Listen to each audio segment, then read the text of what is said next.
No mai, haere mai ki Aotearoa Rugby Pod. Welcome to the Aotearoa Rugby Pod, brought to you by Ashley and Martin Medical Hair Centres. It's our last episode of the Southern season, and there's so much to look at. The All Blacks completed a mixed year by running away from Wales in the second half. We'll look at where they are 2 years out from a World Cup and what needs to improve. The Boks v Ireland was one of the most dramatic tests you'll ever watch. All of those cards and all the guts in the world from both teams. The crowd were incredible, and the Boks scrum was out of this world. Is it the greatest weapon in world rugby? We'll talk about that later. Our mate Malcolm Marx is a massive part of that, and there's probably never been a more deserving player for World Player of the Year, even if the shortlist was an odd one with no Savia on it. So a massive show. And as we head into the last episode of our year, look out for our new email address, arp@phantommedia.co.nz, as well as our new social media handles across Instagram, TikTok and Facebook, Aotearoa Rugby Pod Official. Give us a like, a subscribe, as Jim, Bryn and myself look to take it to the next level in ownership of this show from now on. Boy, the All Blacks, they got it done in the end in Wales, but it wasn't complete smooth sailing, was it? No, it certainly wasn't. I think, at the 50-minute mark, 24-21, I didn't think we were ever going to lose, but I think the one area they would have been a little bit disappointed, probably the last 2 weeks. Defensively, they've been quite strong all year. It's been an area that they've really dominated for the most part and made teams really work for their points. But again, I think with a lot of the changes from last week, just that connection and combo got caught tight a lot, and obviously Wales exposed us on the edge. Yeah, but they got it done in the end, Britta. Plenty of tries, and I suppose that's what it's about. You score 50 points, you can't complain. I think there's a lot of good things that we were able to do. I think the swing attack, I think you even look at Rieko Ioane, that first try with Caleb Clark, the downline that Rieko Ioane runs, and there was a lot of times in that game where they were able to score points through that kind of animation and be able to be on the same page, considering there was a lot of changes around, 12 or 13 changes with having that cohesion and ability to be able to play with each other. They were able to do it. So to score 52 points was great. Look, I think Anton Leonard-Brown and Rieko, their combination was really, really good, considering they haven't played a lot of rugby, and the fact that Ruben Love got an opportunity as well. Geez, he was a big difference maker, and it was great to see him take his opportunity. But yeah, I think on the attacking side of it, I think there was a lot of good, not improvements, sorry, there's a lot of good stuff that we saw that we probably wanted to see. A lot of tries, a lot of offloads, a lot of line breaks, and a better execution rate with what we probably saw in the last couple of test matches. But I agree with Jip, just the defensive reads. I think that was probably the biggest thing in the last two test matches.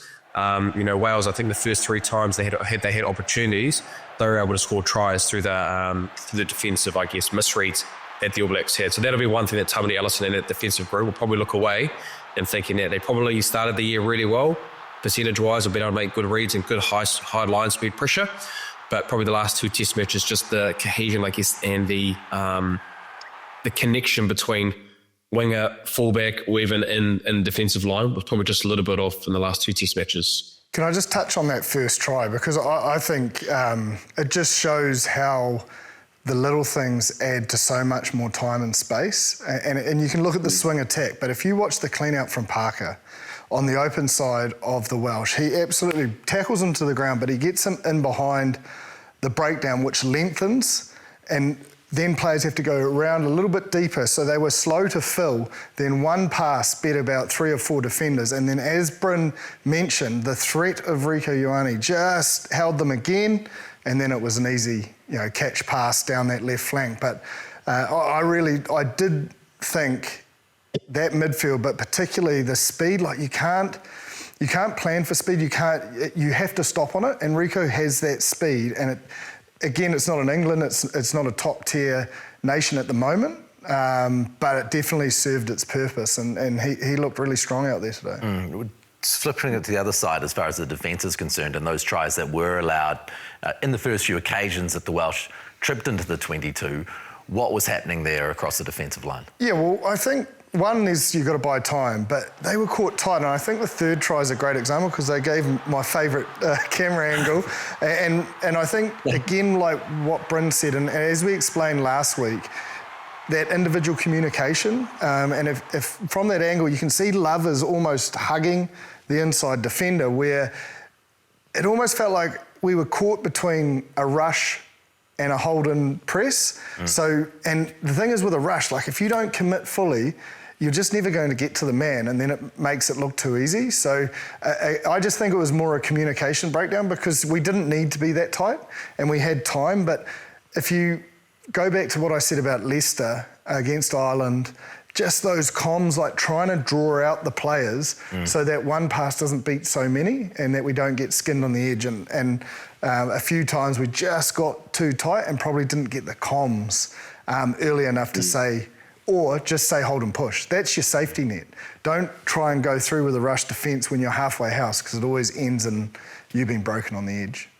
You have your overall call. So let's say, for example, you want to have a chill or a fire that's been able to put high line speed pressure, right? That's probably when you're coming around the corner or you're kind of working together, that's going to be a call that's coming from the outside. But it's the micro comms within that. It's probably the most important thing as well. Like, you probably get a fire call and there's probably about 3 or 4 seconds that plays out through that call that you're seeing from the edge. But then it might be say, come a little bit wider, come with me. You're on second to last. You're on to third to last. I'm getting off to last.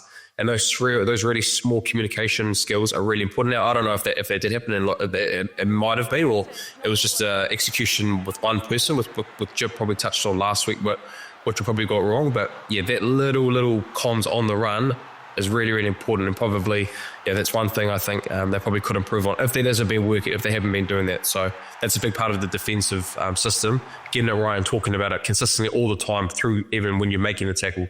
That's when you kind of stop talking. Brent, can you explain those calls? Did you say a call of chill or a call of fire? Is that what you said? Chill would be your kind of jockey defense where you're under a lot of pressure. So if you look at one of the tries, I think off the click attack where they weren't able to get the ball from a kick, then you're pretty much in your chill zone and your kind of passive defense to be able to connect and then being able to get up once you are connected. So that would be your kind of chill reference. Your fire would be your kind of South African blitz defense. You feel like you're set, you're nice and wide, you know who you're on, and then you're able to put pressure on it with what you see in a lot of world rugby now. So it's just been able to get that balance right. And you look at probably that try just after half time where we weren't able to get the aerial game, that click attack, and then being able to be able to score off that. That would be an example of being chill, passive, and you said American line speed would be your fire reference that I'm just using. And I think attacks are looking for chill. They want to put you in a position for chill. And I think from the weekend, 2 great examples were Feinberg Ngomazulu's try, his solo try. If you watch, he's drifting, and he bangs off that right foot.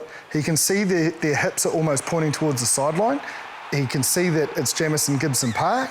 And then when he cuts off that with the timing of the fend, he's away. And Biel Berry pick whatever try. But the one that he set up, the first try, same thing, ball in 2 hands, and then that instinct to go. And the Wallabies, as we know, they drift a lot, and they got picked off as well a lot. But that's another example. So your attack is wanting to not have time, so you have to go into that chill. You've got to almost use the sideline as your friend, but your hips are pointing that way, so you can never get that dominant tackle. Even if you make the tackle, they're across the gain line. So who's responsible for making that call? It'll normally come from the outside because they can sort of see everything, but they can sense the pressure. But there's also an instinct, like when ball's quick, you're not always going to get the comms, but you know that you've got to sort of hold and push and try and wait till you get to almost 10 metres from the sideline, and then you can press. Now, if you get close and then rush, you've got to hit them. You can't be slow, you can't be delayed, you have to hit the man with the ball out the back, and we didn't do that. And I think that third try just is a great example of showing, how we were sort of broken down that edge. We've had a lot of questions come through in the last little while, Brenna. Do we feel like we're at a point now where we understand who the 23 is? I know Razor avoided that question today, but we've had a couple of questions come through about that. Do we feel like we know, having seen this alternative team now, after 2025, this is the team that we're going to see as essentially the A team heading out of from here? What do you think? There's a couple of areas that I think is a little bit hard to decide. I think the midfield, I think we've kind of gone through, Billy Proctor and Geordie Barrett. Geordie Barrett will be there when he comes back, considering he's vice captain. But I guess that kind of centre role, we probably talked around it at the start of the year. Billy Proctor get an opportunity. He was able to get the keys for, 7 or 8 test matches. Then Quinta Pye played really well off the bench. Leicester Whanganuku came into the Northern Hemisphere tour, and then Rico and Antonina Brown had a really great test match. Their combination of being able to play, even though those two will probably go on sabbatical at the end of this year. But that's probably the one area that I find we'll probably haven't found anything and not know who probably our centre is going to be.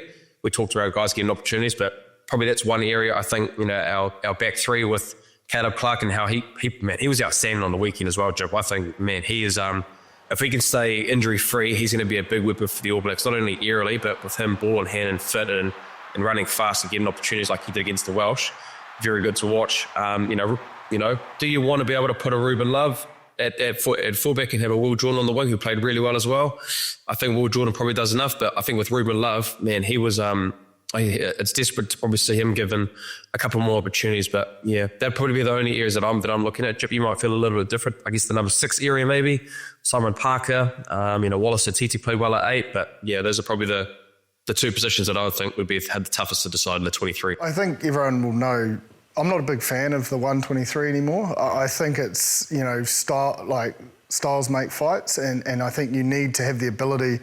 And if you look at the best team in the world, which is South Africa, they have the ability to play multiple ways. So I'm not clear on saying that there's 123 anymore, but I think that's a good thing because, depth has been created, most of it forced through a lot of injuries. Like the All Blacks have faced a lot of injuries, especially at lock this season, and some players have really risen. So I don't think it's easy to say this is the 23. I think we've got to get comfortable that there will. I think that's the trend. That's like trends will follow success, and people will move that. And I think we have to have the ability, and I think we do. I think we have got a squad with different strengths and weaknesses, and we need to lean into that when I suppose defensive systems provide us the ability to go, okay, this player is really going to rip them apart. We have seen an incredible evolution this year, though, of this team. Like when you think about the impact of Whanganuku, who's probably now very much good at 12 too. Well, a starting 15 player across multiple positions, having come from France.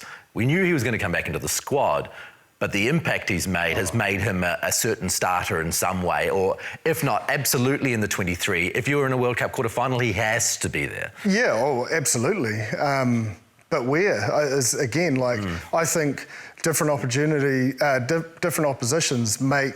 I think he's probably going to be there every week, but depending on the opposition, it's like I'm genuine. Like he looked good at 12. Yeah. I know he only got a few minutes there, but he created a lot, found himself in the action, and that's the thing. He's just a guy that can make something happen, and he's a game breaker, and he definitely.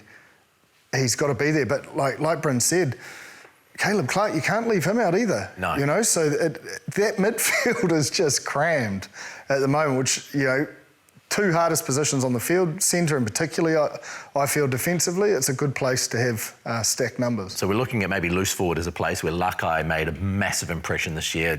Razor mentioned in post-match.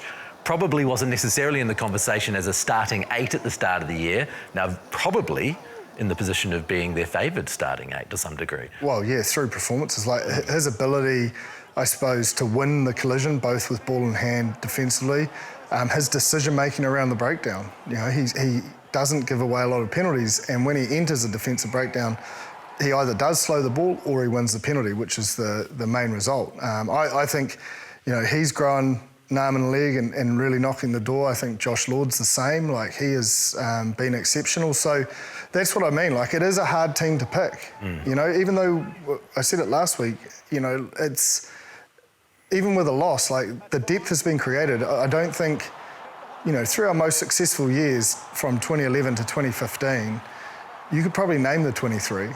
But it's just, rugby's just evolved so much that we're not in that world anymore. But it's a comfort factor for people though, right? People want to know, in life in general, who's their person and why. So I suppose it's something that New Zealanders will have to get used to. Yeah, but it's good to have a little bit of edge or nerves in your stomach. I don't think you want that anyone feeling comfortable or that they own the jersey. You've got to earn it every week, and those nerves and uncertainty does create a performance edge to an extent, obviously. Yeah. You don't want to, I suppose, manipulate it or utilise it for personal power gain or whatever, but I do think, having that uncertainty and that edge within the All Blacks has grown.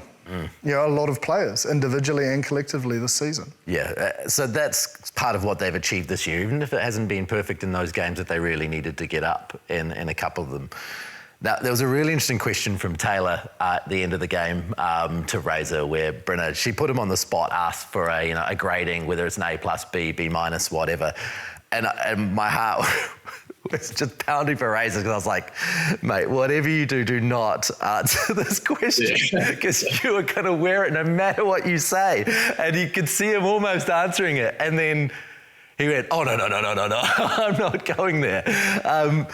But I suppose when you look at that and you look at what they've achieved across the board, do you feel like Razor's going to feel he's had a relatively successful season? You know, a Grand Slam was probably the goal. We've been able to get there. We got 3 out of the 4, which I guess is, you know, is a pass mark, I guess. But I think that the South African one in Wellington's probably a tough one. If you do really think about it, that second half, that's probably one that's still etched into my mind around their performance and not being able to win that one after Eden Park, and then the Argentinian game not being able to win that one as well. So look, I think we are hard. Like Jip says it all the time. Being an All Black fan, we expect every match to win every single match, and we were able to do this year. And I think probably the 2 big test matches that we really needed to win, the one in Wellington, yes, Eden Park, I guess being able to do that was probably a highlight for me for this year, being able to get that win, considering that the Boks are coming in nice and hot, but not being able to win that one in Wellington. And I think the English game is a tough one to swallow, considering that it was all on the line for a Grand Slam, a high-pressure situation. We were wanting them to win, and it was probably the 2 games, I think, where we were able to get the job done, which we probably needed to take away the Argentinian one, which is probably one that got away from us. But I'd say it's passable. I leave the year thinking that we've made a lot of improvements, but just not satisfied with, I guess, probably the expectations of what we're thinking from this group when they first came in, post-World Cup. But some pleasing things, but yeah, just a passable mark for me. It's a funny one because if you look at all the top international teams, they've lost 2 or 3 tests, some more. Yeah. You know, like, but we do, and I'm an All Blacks fan, and like you do get fixated on those 3 losses, but if you look across the board... The Boks lost to us and Australia. Exactly. Yeah. So I just think the fine margins of international rugby is just so much closer. I think they've also weathered a lot of storm. Like, man, losing Tupounivaati and Patrick before this tour, those are 2 big assets that, especially against an England, are really, really crucial. I'm not saying the result would be different. I'm just saying, like, there has been an injury toll throughout this season. And when you looked at the calendar year, you know, of course we want 100%, like it's no doubt. But when I actually looked at it and I looked at all the other teams, I was like, well, it's actually right up there with 1 and 2 in the world. So it's you're never going to win. We're not going to win here, even giving our opinion. You know, even if they won 100%, and I'll say it again, we want this, there would be a problem with it. Yeah. And that's our superpower, I believe. That pressure, that edge. Now, that brings us to the Wallace Atiti interview post-match where, Taylor did a great job in those post-match interviews of putting people on the spot, and she asked Wallace about, you know, where they sit and, you know, well, it wasn't actually Taylor, it was the Welsh interviewer, sorry, for this particular one. And she basically said, where does this sit for you as an All Black, considering, you know, how things have gone this year? And he kind of addressed the haters to some degree and said, look, we're just trying our best in getting this done, say what you want to say. It seemed like a very positive, yes, determined attitude to getting them back on track. Yeah, I thought he answered it really well. Like, he acknowledged that there's some pressure out there, but welcomes it. You know, like it's part of the job. As professional sports people, we know, well, I certainly know all too well, especially when the Blues were struggling, that there was plenty of advice given. So I just think he answered it with authority, and as you would expect an All Black, saying like, we're going to work and we will dominate the world again. And I took it, I was like, yeah, nice, Wallace. You dealt with it really well. He didn't hide away from it, but then was very direct of where he believes the group's going from him, you know, in the environment, seeing the day-to-day work that's gone in. I enjoyed the steel in his eyes as he said it. Yeah. Like, it said to me, he's not taking a backward step to anyone. No, and you can see there's some hurt there. But that's what you want to see, is you want to see that edge and that hurt. And, you know, I think he was just being real. And when you're real, people can live with it, I believe. When you're more straight up and just direct like that, I think people go, oh, okay, sweet. Yeah. And move on with their day. Whereas if you don't answer it directly with confidence and genuine belief and authenticity, that's when people will start prodding at it. Yeah, Brenna, there was also a reason to celebrate for the All Blacks after that game, as they announced and they put it on their socials, Fabian Holland getting Breakthrough Player of the Year.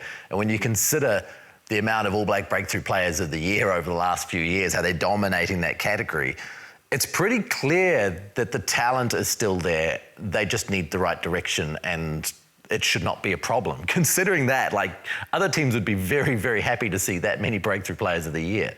Yeah, well, listen, I think, the last 2 years with Wallace getting it last year, being able to get a breakthrough, and then Fabian with his consistency, like, you just got to forget, like, you can't forget that he's just so young as well. First year internationally, and been able to, I guess, with the injuries of Tupou Vaa'i and Apache Tupelotu that Jipper brought up, being able to play consistently and being picked, right?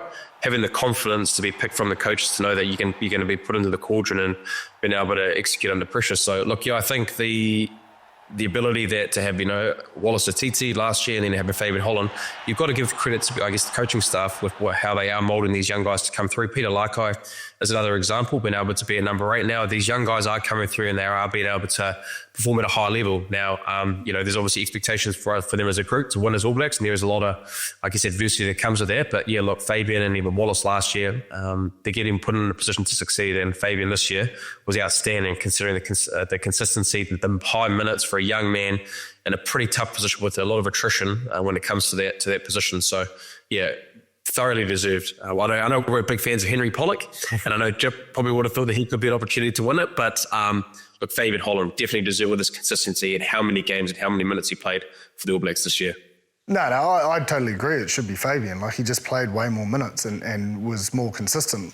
Pollock's going to be great, but he'll get exposed in time, and he'll be one of the best England's had. The one thing I will say, like, to have back-to-back Players of the Year is a real credit to the environment. One, the management team, and that's the whole management team, not just the coaching staff, whole management team and the leaders, to create an environment where you're coming in and it's on. You're nervous, there's no way out of that. And they have lifted 2 players relatively unknown to the rest of the world to, not superstardom, but to the point that everyone knows Wallace Atiti and Fabian Holland now, and it just must make the group extremely proud, because it's the hardest place to be when you know nothing and you're new into the group, and the fact that they can build these 2 individuals up to thrive at test match level where the margins are just getting finer and finer, man, it's a tip of the cap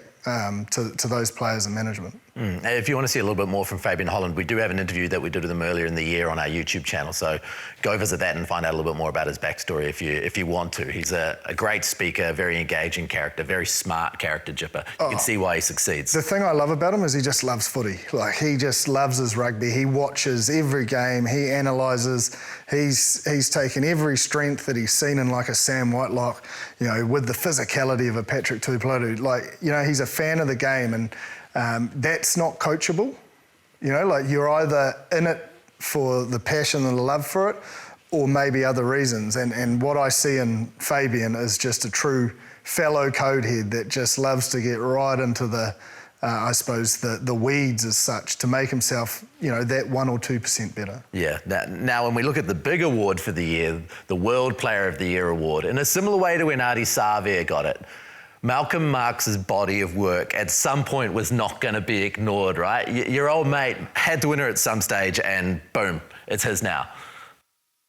Look, I think there was smiles on this podcast, I think, with Jipper wanting to know that he was named World Player of the Year. But look, I think for this year, it was a little bit different. I think he's played a lot of minutes. Like, I think when in the past he's been off the bench coming with Bongi, and I think it's been probably hard to have that body of work to be able to be named World Player of the Year with the consistency of minutes that you probably need to play to be able to win it. But yeah, he's been massive for them this year. He's played a lot of minutes, played a lot of games. I know that they probably go a little bit they change a lot of players in that South African team, but Malcolm Marx in a lot of big games has been there pretty much all the time. So thoroughly deserved. Look forward to seeing him. He probably gets back in a week's time, so I'll be on the golf course with him, Ross, and I'll be able to figure out how he had his year and see his golf swing. So, no, looking forward to seeing him again. Well, I've been on a crusade for many years to get him in that 2 jersey, so it was only a matter of time. Yeah. The more minutes he was given, he always had the skill set and the ability to be World Player of the Year, and it's credit to him. He's been patient, he's played his role for his team, and now got his opportunity to wear the 2 jersey more often than not, and World Player of the Year. Probably could have been it for a number of years. Yeah, true. I did feel bad for Oxenchair because let's face it, like when we had Ben Tamefuna on, we've had people that we've had on the show, they talk about that guy, and props don't win World Player of the Year awards. To see him in the finalists was like, well, it's about blooming time that a prop almost is recognised. Well, yeah, absolutely. And I suppose the hard thing is there was a fellow front rower named with him. So you almost felt it was going to be one of them. And I suppose Malcolm's game is, in terms of, I don't know the judges, but it's appealing visually, isn't it? Like you see more of it. And big impacts at big Massive moments. impacts. And I suppose it's that context that, but as you said in the opening, that scrum, you know, Oxenchair is a big part of that superpower, that super weapon that the Springboks have. And yeah, it was a toss of the coin, Biel Berry, the way he played against the Wallabies. He'll feel hard done by, you know. I'm sure it was decided before that game, but some of his performances, it's, rugby's in a good space. It is. And while I'm shamelessly plugging our new YouTube channel, go to that, the Aotearoa Rugby Pod YouTube channel, and you can catch the Malcolm Marx interview that we did earlier in the year as well. Malcolm was on the show and he was fantastic. So, yes, let's go from there to the obvious place to go from there. You've just mentioned it, this Boks scrum. Look, my argument is that I think this Boks scrum, particularly probably in the professional era, is possibly the greatest weapon that any team has had of a particular skill set ever. My finalists were Jonah Lomu in 95 and Johnny Wilkinson in 2003 along with this scrum. Johnny, because get him in the half and he'll kick you three and you can accumulate. Jonah, I don't have to explain that. But my argument is that neither of those two people, as individual skill sets that made big impacts on games, could leave you with 2 yellow cards, the other team down, create tries, create three-point opportunities. This scrum is out of this world. The best scrums in the world have no chance of handling it. And it is a weapon that means that the Boks can just obliterate teams. Oh, you're speaking my sort of language there, Ross. I tell you what, it's about time the scrum got some respect. Well, everyone's trying to get it out of the game, every rule's to get rid of it. And it just shows you, if you put the work in, you can dominate the world. And, you know, they've had them all. But this scrum is something else. And you sent some videos that I think Rusty put on X around some of the training he's done, the coach up at his farm. And there's one with this chain contraption where, you know, because you don't know where the weight's coming from, you can see that he's trying to create that instability but have that perfect pushing shape. And then I think what I've been trying to explain, maybe not that well, as to why the Springboks are so good, but he just seems to work on that, that fire, that first fire. And what we were always coached is do the fire but then get those feet, catch them up quite quick so that you can fire again. But he really trains them just to focus on that fire, and then almost they let that sit and then they catch up slowly. It was just a different concept that I picked up, but it's just training that muscle memory to know that when you're hearing your Lucy, call and go, or your nines putting the ball in, you're getting the absolute most out of that first initial shunt. And then because they're so strong, they can be caught a little bit long, and that's all right, because they have the ability to, I suppose, slowly chase up and then do the damage again and or lock their core because of the training on that, the chains device. You're sort of creating that instability in a bad position, and they just never can be put in a bad position. Like scrummaging's all about trying to dictate terms and put them in positions they don't want to be. Even if they lose the hit, they seem to be able to have that sort of trigger mindset to get out of it. But it's an all of 8 thing. Like, we focus on the front row, but the work that's gone in, it's pretty special. Even down to Esterhazen. We joked about him last week, Brenna, but you got a guy like that who comes in, he had Bundy Aki on the other side of the scrum from him in this particular game. That's how weird it is. But everybody knows how to scrum.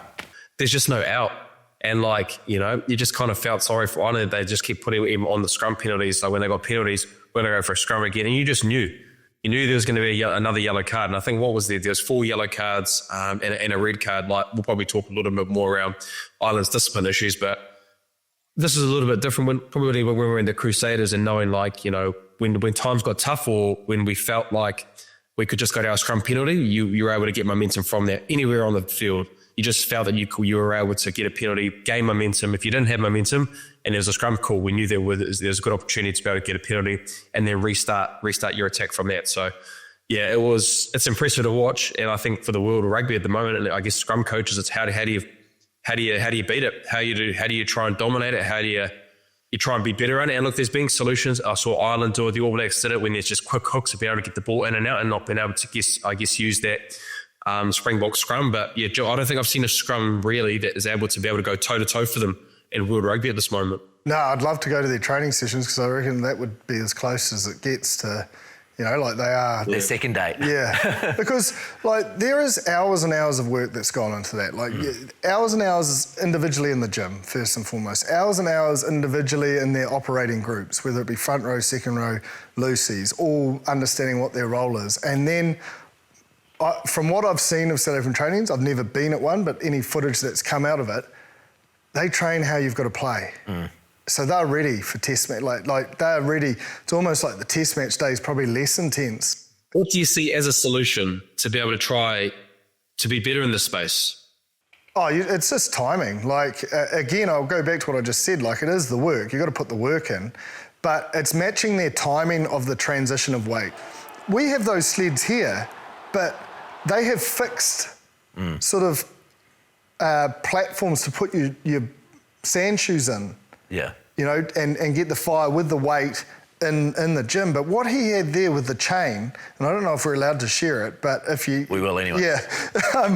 But just seeing how they have to lock their core, and he's got this chain construction where their feet are, and it's all unstable. So I do think there's an element of being ahead of the curve with some of these techniques. And then I will be honest, the size of the humans, it does count. Yeah, there's some large characters there. But they're using that body so well. But also, by the looks of it, they're getting these props into fantastic shape. And, there have been Springbok props in the past who you probably consider a little more round than muscly. So although the weight's come down, the actual muscle weight's gone up. And,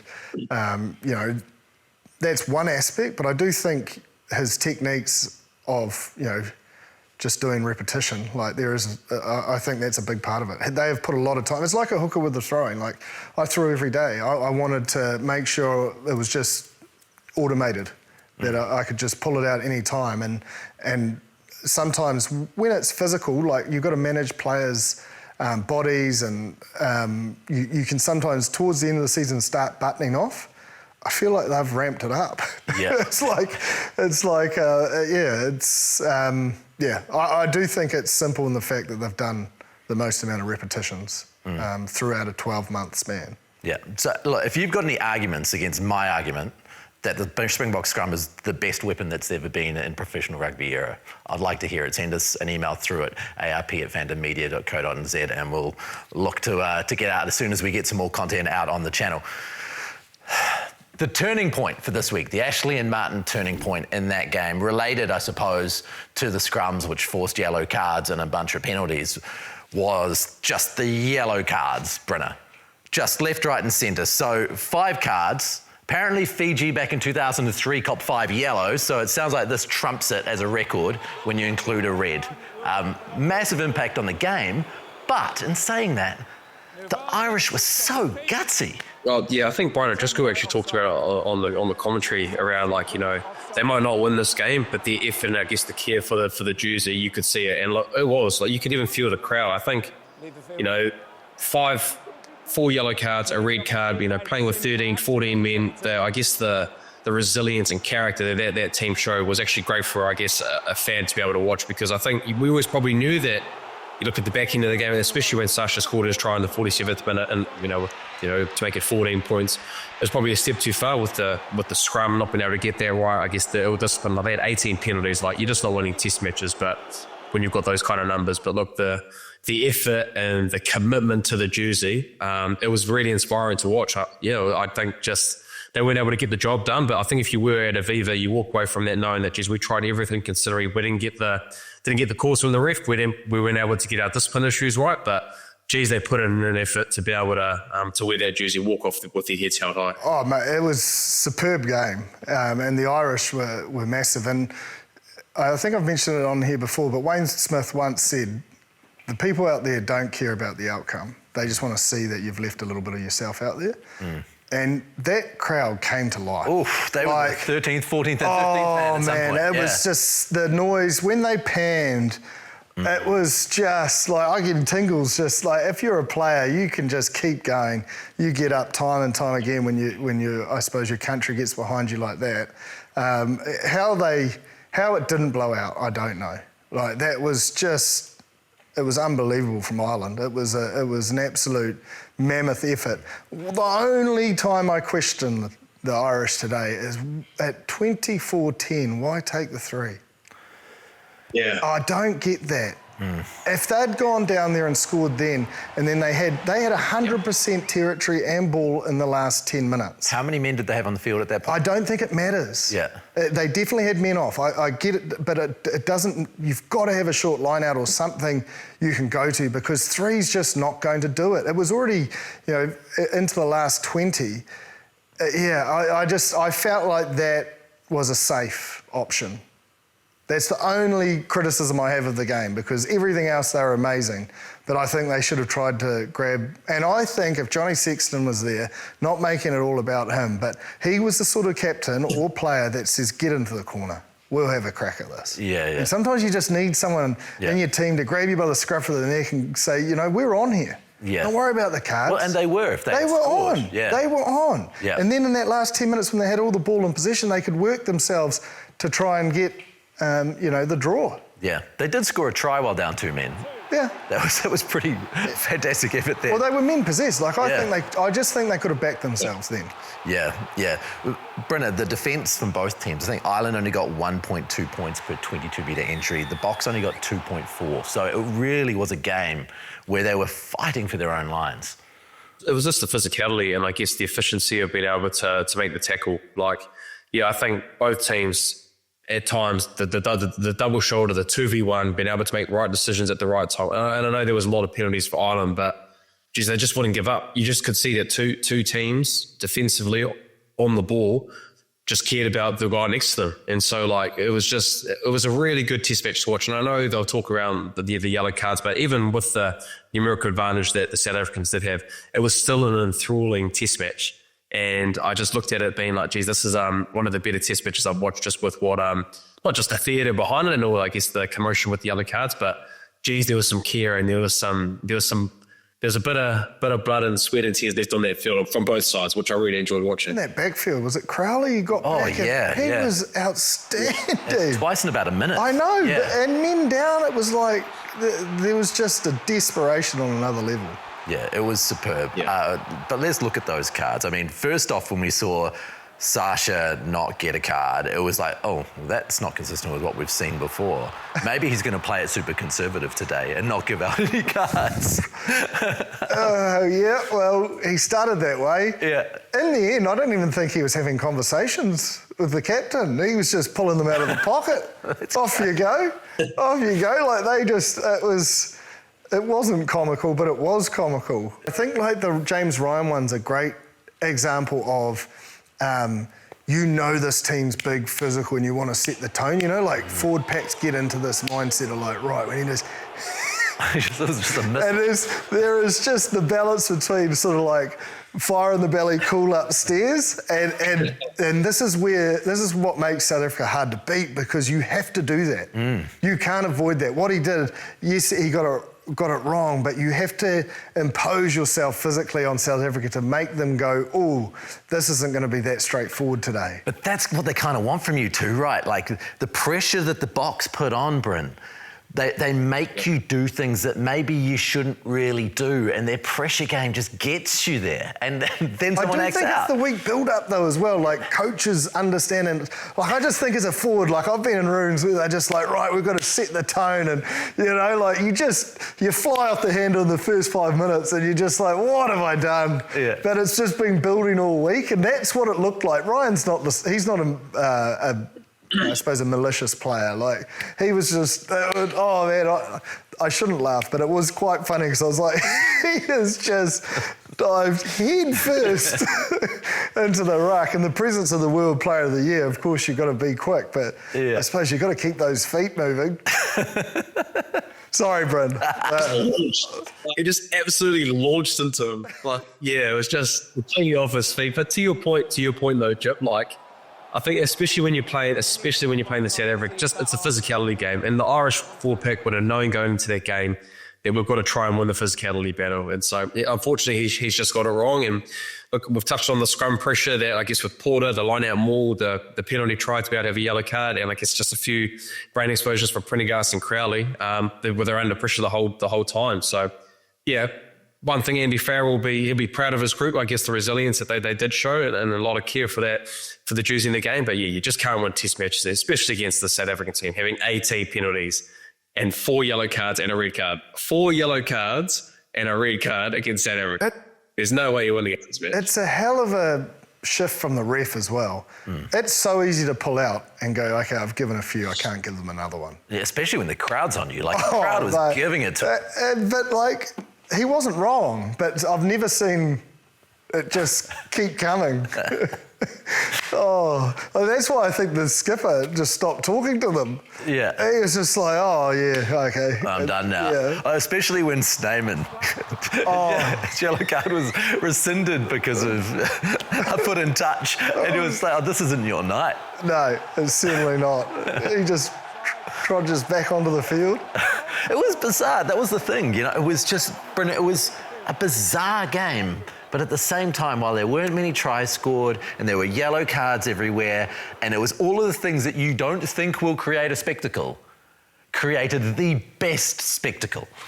I know. If we were sitting here just not watching the game, if we just read the reviews and said 5 yellow cards for Ireland, and like you just think, the game's been ruined, but it just wasn't.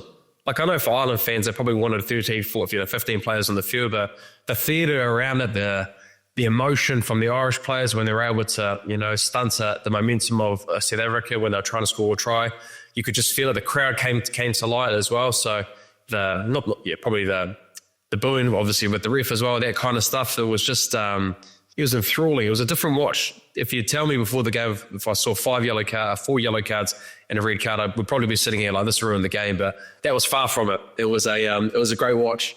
And I loved watching it. I think it would have been for the neutrals. Yeah. Like, we're all neutral. Yeah. I think the Boks would have enjoyed it too. Yeah, I think they would have enjoyed the scrum, but there'd be a lot more frustration. Although they got behind their side, I think the ref might be part of a few discussions in the pubs. I get the feeling the South Africa-Ireland rivalry has gone in a similar way to the New Zealand-Ireland rivalry, where there's like an incredible intenseness about it. And, after what happened at the World Cup, the singing and all of those things that happened, the difference between the South Africa-New Zealand rivalry and the New Zealand-Ireland rivalry and the South Africa-Ireland rivalry is you feel there's a touch of bitterness there. There's something there that's just a little bit more. It's not just built on respect, it's built on a bit of anger too. Oh, yeah, and plenty of dislike. Yeah. Like, you've just got to look at if you look at Ireland All Blacks, Pete O'Mahony to Sam Cane, Rieko Ioane to Johnny Sexton, like there is, it feels more genuine dislike. Even with South Africa Ireland, it's, I think it was, who scored the try? Can't remember the South African player who scored the try, but Bundy Aki runs up and gives a spray, whereas I think when New Zealand and South Africa play, like, they're quite complimentary of each other.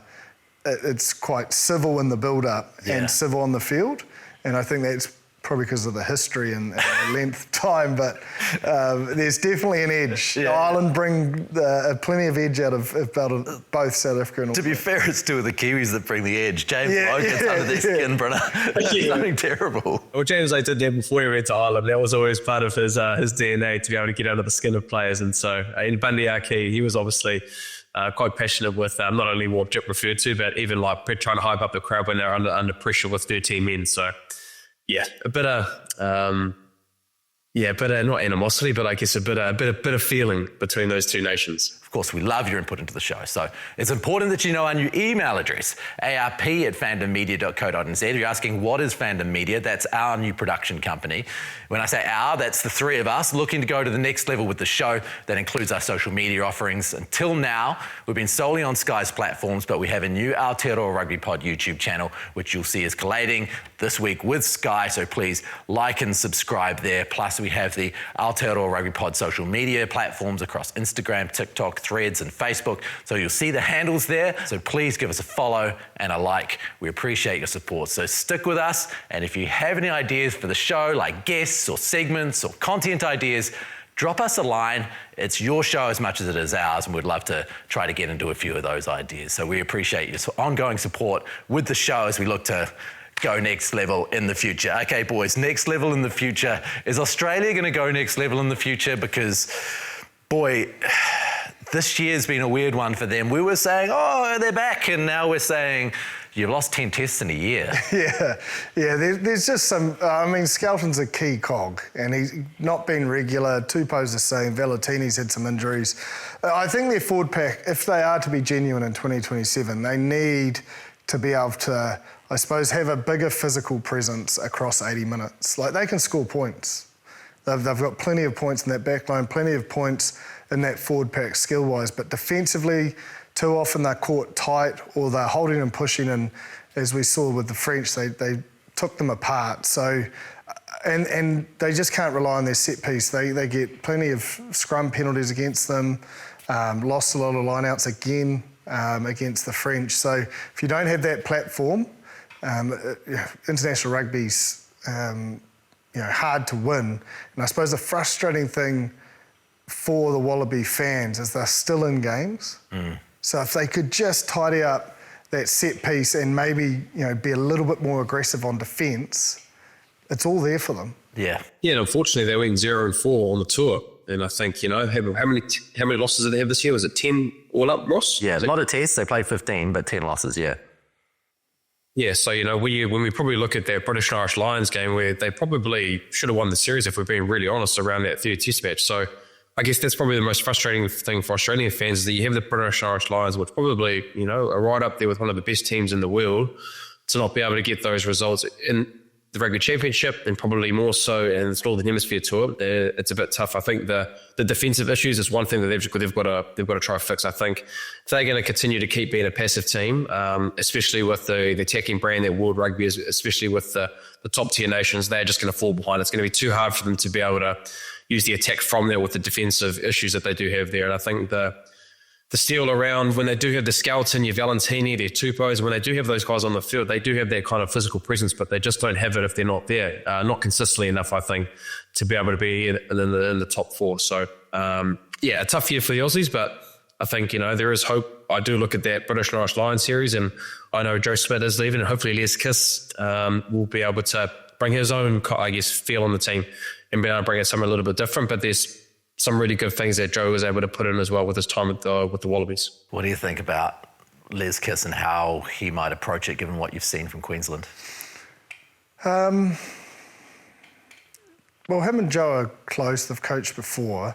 I don't think he'll make wholesale changes, but Queensland Reds don't sit on their heels. So defensively, I do feel there'll be a willingness to really get that line speed pressure. I think it'll suit Suoli'i, a rush defence. I think he just gets caught a little bit of no man's land. I think it would suit Ikitau. I do think it would suit their players. Just get it, especially their backs. They're so, they're mobile, they're big, they're physical, really play into their strengths. They've got to be able to commit to their 10. I think, they've been through Tane Edmund, Tom Liner, James O'Connor. They've obviously got Carter Gordon coming back. I think, they've got to be able to try and pick one and being able to, 2 years out from a World Cup, being able to give them opportunities in test matches and the consistency around that. I know as a 9 and as a 10, you want to be able to have runs on the board and having backing from your coach. Now, whether they're going to be able to do that, I'm not too sure. Whether they give someone the opportunity to do that, to be able to play 2 years out and give that consistency, I'm not too sure. But they've got to be able to try to find one out of the 4 that they've probably selected through this year. Okay, we're 2 years out, Brenner, from a World Cup. We've touched on this. We've seen all of the teams play through this November window. 2 years out from the World Cup, who are the 3 teams that you think are getting themselves into the position to be the serious contenders? Because generally there's 3 at a World Cup, I think. You can spot that are the real ones. Yeah, I think probably the big mover for me has been England.